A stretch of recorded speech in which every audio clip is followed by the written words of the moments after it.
Assalamualaikum warahmatullahi wabarakatuh. Perkenalkan, nama saya Rahmanika Amalia. Di sini kami dari kelompok 7 ingin menjelaskan materi tentang prinsip-prinsip dalam Al-Quran, di mana video ini kami buat untuk melengkapi tugas mata kuliah agama yang dosen pengampunya adalah Ibu Ihda Ihromi, LC MPDI. Dan di sini anggota kelompok kami adalah yang pertama saya sendiri, Rahmanika Amalia. Yang kedua ada Stepi Normayandayani. Yang ketiga ada Mutia Elwi Amalianor. Yang keempat ada Selviana Anissa. Yang kelima ada Rashidah. Yang terakhir ada Eliza Nurlianti. Dan untuk selanjutnya silakan untuk menyaksikan penjelasan materi dari rekan-rekan saya. Perkenalkan, nama saya Selviana Anissa dengan nomor absen 14 dan NIM 20 10 12 53 227. Di sini saya akan menjelaskan tentang prinsip-prinsip dalam Al-Quran. Prinsip-prinsip dalam Al-Quran berarti pedoman atau dasar acuan dalam berbagai aspek kehidupan. Aspek kehidupan itu berpegang teguh pada isi kandungan Al-Quran. Di dalam prinsip-prinsip Al-Quran terbagi menjadi 5, dan salah satunya ada prinsip iman dan takwa. Prinsip iman dan takwa, pada prinsip ini mengandung makna bahwa segala dasar acuan tingkat keimanan dan ketakwaan atau tata cara pelaksanaan ibadah itu mengacu pada Al-Quran, seperti yang diterangkan Allah Subhanahu wa Ta'ala pada firman-Nya yang terdapat pada Quran Surah Al-Hujurat 49 ayat 13 yang berbunyi yaitu Ya ayyuhan nasu inna khalaqnakum min zakari wa unsa wa ja'alnakum su'uban wa qabbala lita'arafu inna akramakum indallaha atqakum innallaha alimun khabir, yang artinya yaitu Hai manusia, sesungguhnya kami menciptakan kamu dari seorang laki-laki dan seorang perempuan, dan menjadikan kamu berbangsa-bangsa dan bersuku-suku, supaya kamu saling kenal mengenal. Sesungguhnya, orang yang paling mulia di antara kamu di sisi Allah ialah orang yang paling takwa di antara kamu. Sesungguhnya Allah Maha Mengetahui lagi Maha Mengenal. Dan yang kedua ada terdapat pada surah Asy-Syams 91 ayat 8 sampai 10 yang berbunyi yaitu fa'alhamaha fujuraha wa taqwaha qad aflaha man zakkaha wa qad khaba man dasaha, yang artinya yaitu maka Allah mengilhamkan kepada jiwa itu jalan kefasikan dan ketakwaannya. Sesungguhnya beruntunglah orang yang menyucikan jiwanya, dan sesungguhnya merugilah orang yang mengotorinya. Sekian penjelasan dari saya dan terima kasih. Perkenalkan, nama saya Stevi Nurmayandayani. Saya akan melanjutkan presentasi dari teman saya tentang prinsip integrasi dan keseimbangan.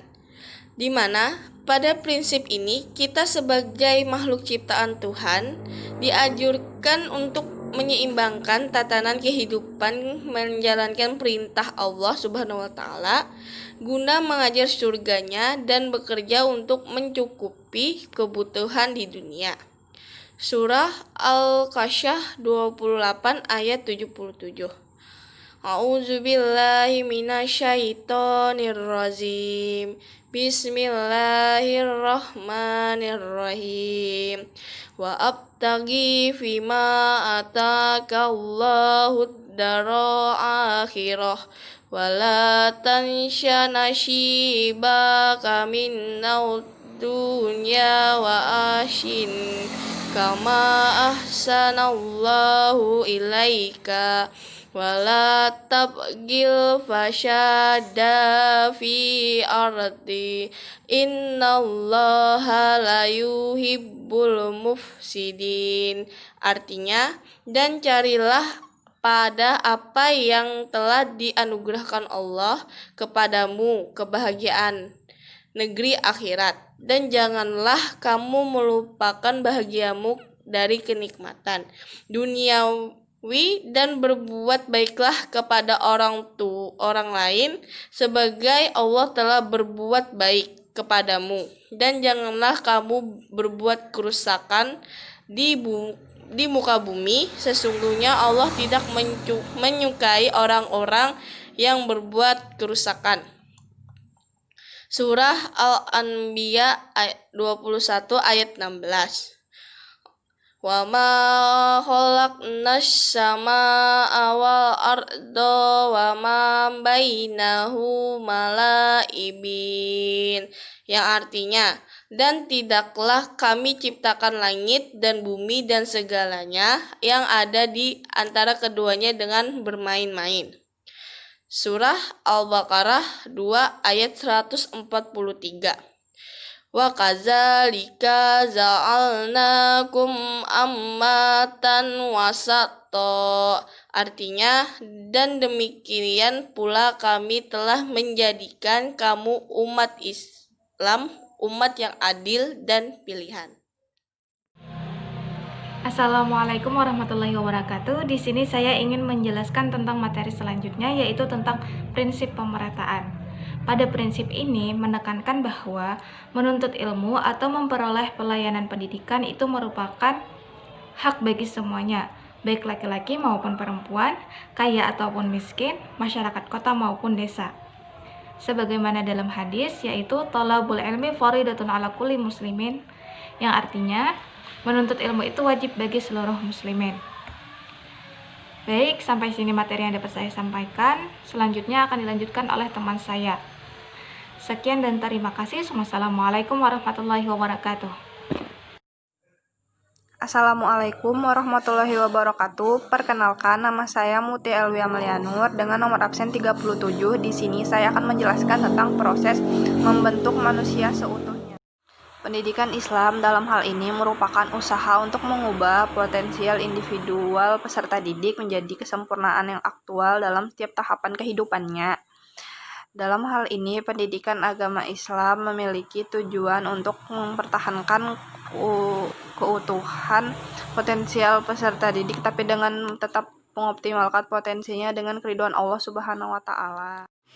Seperti yang terdapat dalam Quran Surah At-Tin ayat 4 yang berbunyi laqad khalaqnal insana fi ahsani taqwim, dan memiliki arti sesungguhnya kami telah menciptakan manusia dengan bentuk sebaik-baiknya.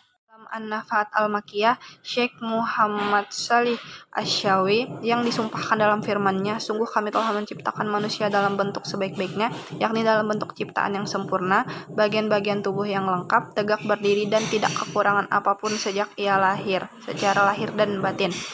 Itu saja yang dapat saya sampaikan. Terima kasih. Wassalamualaikum warahmatullahi wabarakatuh. Bismillahirrahmanirrahim. Assalamualaikum warahmatullahi wabarakatuh. Perkenalkan, nama saya Rashida. Saya di sini ingin menjelaskan tentang belajar sampai akhir hayat. Belajar sampai akhir hayat itu merupakan belajar yang tidak mengenal sama sekali usia, maupun tua, maupun muda, maupun dewasa, maupun anak kecil. Yang penting tidak mengenal usia. Dan dengan berprinsip, kita harus menanamkan prinsip dalam hati itu belajar selama nyawa masih dikandung badan. Selama kita masih bernapas, kita harus tetap belajar. Dengan siapapun, dimanapun, kita harus semangat belajar. Dan belajar sepanjang hayat memberikan keleluasaan guru dalam meningkatkan dan mengembangkan kompetensinya. Dan ada juga pepatah mengatakan belajar di waktu muda itu bagaikan mengukir di atas batu, dan apabila kita belajar di waktu tua bagaikan melukis di atas air. Dan di sana dapat kita simpulkan, apabila kita menuntut ilmu di waktu muda dengan sungguh-sungguh itu kita bagaikan mengukir di atas batu, itu akan sangat susah hilangnya. Dan apabila kita menuntut ilmu di waktu tua nanti, itu bagaikan melukis di atas air, itu akan sangat susah untuk menempelnya. Tapi jangan juga kita mengambil kesimpulan begini, sementang kata pepatah, apabila waktu tua nanti kita akan sangat susah menuntut ilmu. Kita malah malas-malasan waktu tua nanti. Jangan juga begitu. Yang penting kita harus menanamkan dalam hati kita harus menuntut ilmu sampai akhir hayat kita. Dan ada juga mahfuzat yang mengatakan begini, utlubil ilmi minal mahdi ilal lahdi, dengan arti tuntutlah ilmu dari buayan sampai ke liang lahat. Nah, di sana dijelaskan kita itu disuruh untuk menuntut ilmu dari kita lahir sampai kita masuk ke dalam kubur. Maksudnya dalam ke liang lahat tuh sampai kita meninggal, kita diwajibkan untuk menuntut ilmu. Mungkin sampai di sini penjelasan dari saya. Assalamualaikum warahmatullahi wabarakatuh. Baik, dengan berakhirnya penjelasan tadi, maka berakhir pula penyampaian materi dari kelompok kami. Di sini saya ingin sedikit menyimpulkan dari materi yang dijelaskan tadi, yaitu di mana prinsip-prinsip dalam Al-Quran itu mencakup dari 5 hal dasar, yaitu yang pertama ada prinsip iman dan takwa, yang kedua ada prinsip integral dan seimbang, yang ketiga ada prinsip pemerataan, dan yang keempat ada prinsip pembentuk manusia seutuhnya, dan yang kelima yakni yang terakhir ada prinsip belajar sepanjang hayat. Dan dari penjelasan teman-teman tadi, kita perlu memahami dengan baik arti dari prinsip dan isi prinsip dalam Islam dan prinsip-prinsip dalam Al-Quran tersebut, sehingga kita tidak keliru dalam memahami isinya. Mungkin hanya ini yang dapat kami terangkan.